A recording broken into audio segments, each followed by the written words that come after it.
안녕하십니까. 서초동산업군 최한결의 변호사입니다. 명재법률 팀장입니다. 네, 많은 분들이 여쭤보시는 건데 불륜 소송이랑 다른 소송이랑 다른 점이 뭐냐, 뭐 변호사님 어떤 일을 많이 하시냐 이런 거 물어보셔가지고 요거 한번 좀 확실한 특징이 있더라고요. 좀 계산을 뭐 좀 정리를 해보니까.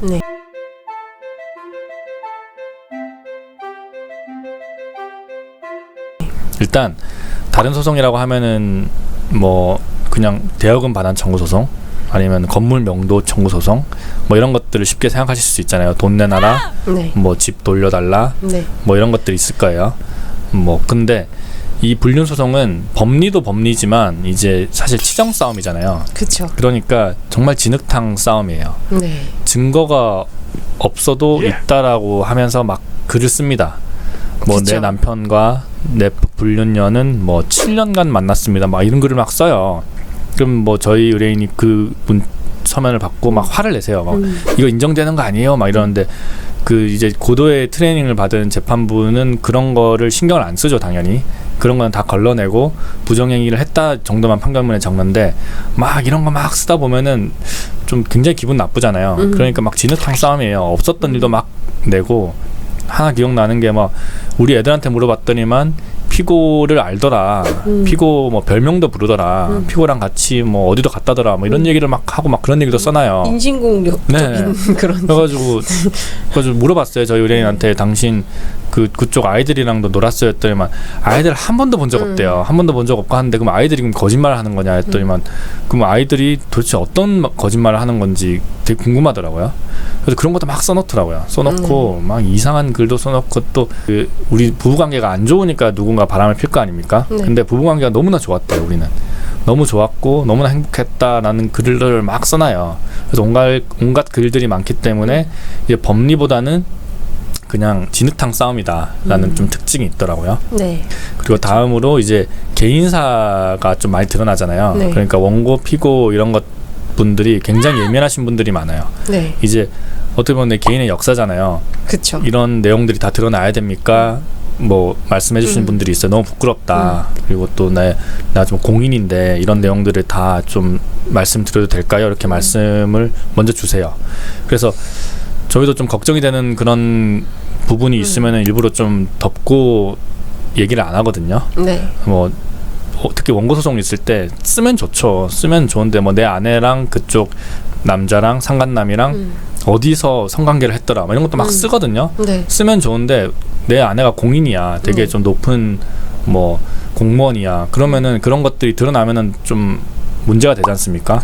그리고 또 업무 시간 내에 또 우리가 이름만 들어도 아는 어떤 건물에서 그 업무와 관련이 일을 하러 간다라고 해놓고 갑자기 어디에 빠져가지고 거기서 뭔가를 했다 이런 것들이 드러나버리면은 이게 피고도 이제 피고 변호사 이런 분들도 옳거니 하고 막 그런 거를 막 어떻게 알릴 수도 있고 이렇지 않습니까? 그러니까 그런 건 저희가 좀 이렇게 일부러 숨깁니다. 피고도 마찬가지고요. 저희도 이제 이런 일이 있었습니다. 저런 일이 있었습니다. 이렇게 쓸 때도 좀 이제 개인적인 내용이라든지 이런 것들은 좀 숨기는 경우도 많아요.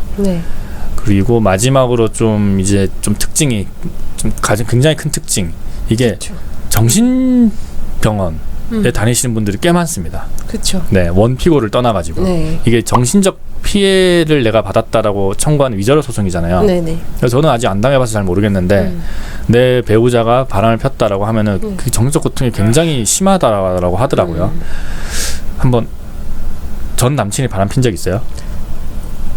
없습니다. 네, 저도 여친을 사귀어본 적이 잘 없어가지고 와이프가 처음이니까 그런 적이 잘 없어가지고 이게 어떤 느낌인지 잘 모르겠는데 얘기를 해보면은 원고 소송인 경우 더더욱 힘들죠. 내 배우자가 바람을 폈다는 걸 받아들이기 어렵다는 분들이 굉장히 많아요.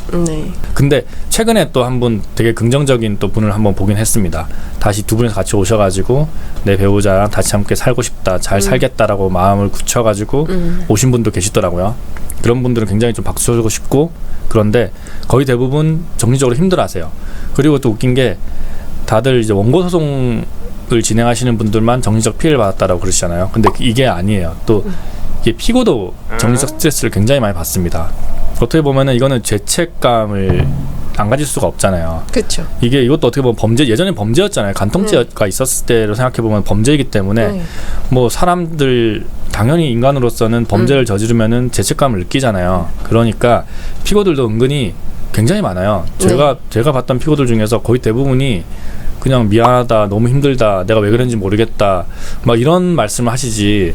뭐 100명 중에 한두 명 정도만 뭐 그럴만 하니까 했죠, 이렇게 말씀을 하시지. 그쵸. 거의 대부분 그 피고도 이제 불륜남, 불륜여도 정신과를 다니더라, 정신과 약을 먹더라. 네.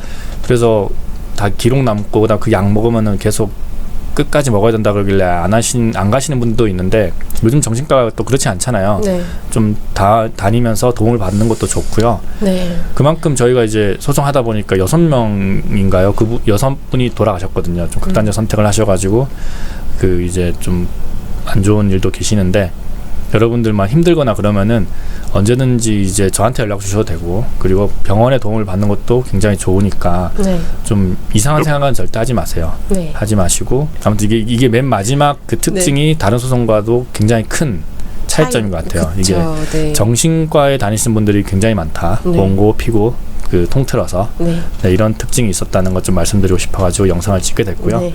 네, 불륜 소송이라고 하면은 뭐 이혼 소송, 불륜 소송 뭐 이렇게 크게 통틀어가지고 다 통해요.